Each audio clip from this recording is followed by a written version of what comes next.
देखिए बेटा, यही प्रॉब्लम कर लेते हैं पहले। जो मैंने कहा था कि आपको एक लाइन से करना बताऊंगा।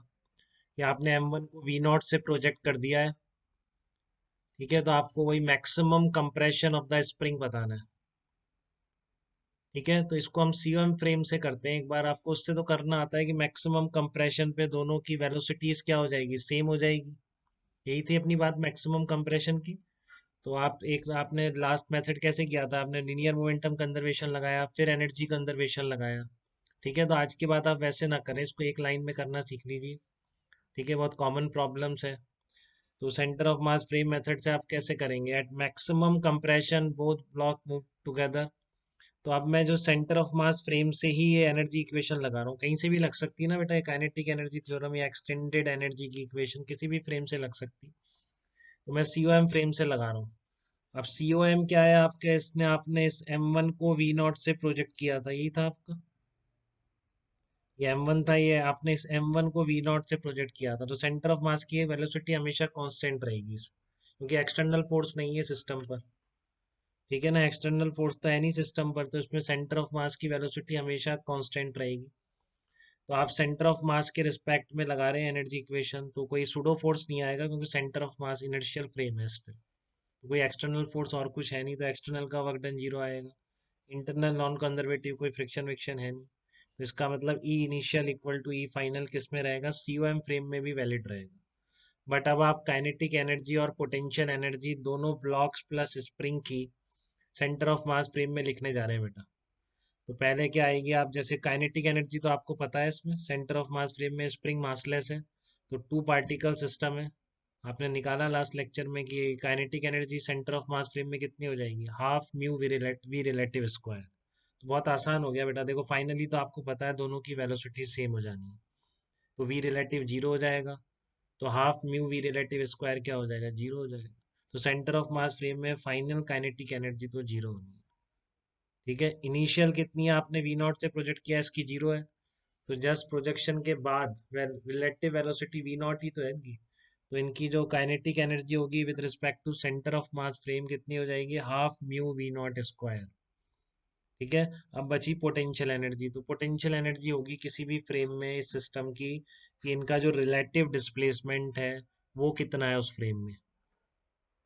ठीक है, क्योंकि वो रिलेटिव डिस्प्लेसमेंट जितना होगा उतना स्प्रिंग का एक्सटेंशन हो जाएगा। हाफ के एक्स स्क्वायर आपकी उस फ्रेम में पोटेंशियल एनर्जी हो जाएगी।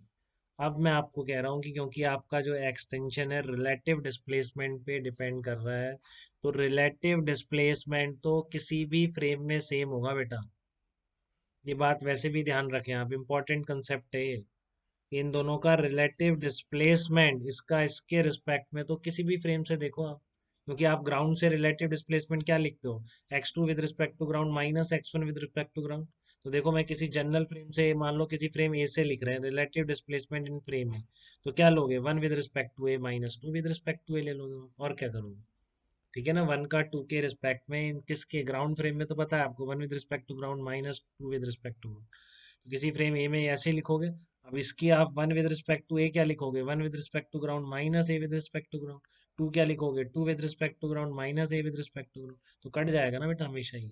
तो रिलेटिव चीजें फ्रेम डिपेंडेंट थोड़ी नहीं होती, बात आई क्या समझ में।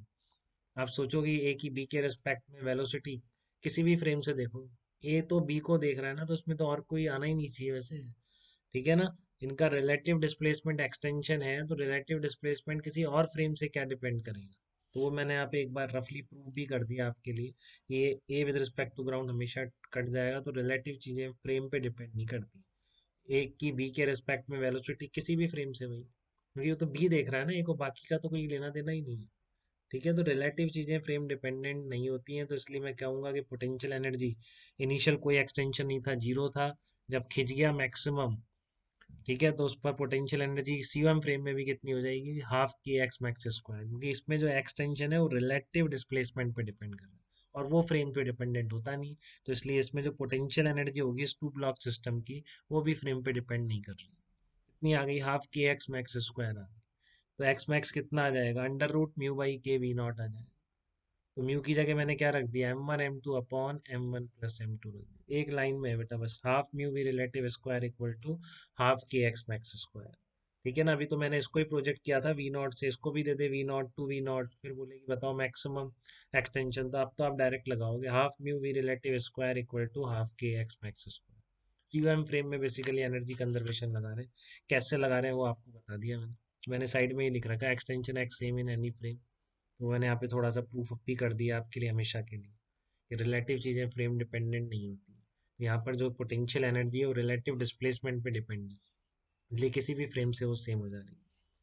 ठीक है, तो आप ध्यान से रखिए इस क्वेश्चन को। अब आप ऐसे करेंगे एक ही लाइन में, आपने दोनों ब्लॉक को प्रोजेक्ट कर दिया, इधर उधर किधर भी फेंक दिया, इधर फेंक दिया इधर फेंक दिया, मैक्सिमम पूछा है। सीधी बात है, half mu relative square equal to half के एक्स मैक्स स्क्वायर, खत्म बस। ठीक है ना। Initial relative velocity v not से फेंका, टू वी नॉट से फेंका, तो इनिशियल रिलेटिव वेलोसिटी कितनी होगी, वी नॉट ही होगी। तो फिर यही आंसर आ जाए, एक को थ्री वी नॉट से एक को वी नॉट से, तो टू वी नॉट हो गई रिलेटिव वेलोसिटी, तो यहाँ रख दीजिए बस वी रिलेटिव।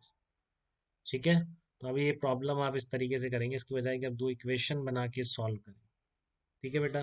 तो इसी तरह की टू ब्लॉक्स की और प्रॉब्लम्स हम सीओएम फ्रेम से करने की कोशिश करते हैं, जो आप बिना सीओएम फ्रेम के नहीं कर पाएंगे। और टिपिकल हो जाता है, इक्वेशन सॉल्व नहीं होती, वो उस तरह की चीज़ें आपसे जब पूछेगा तो सीओएम फ्रेम में ही आप निकाल पाएंगे। देखिए उसको लेते हैं अपन हम।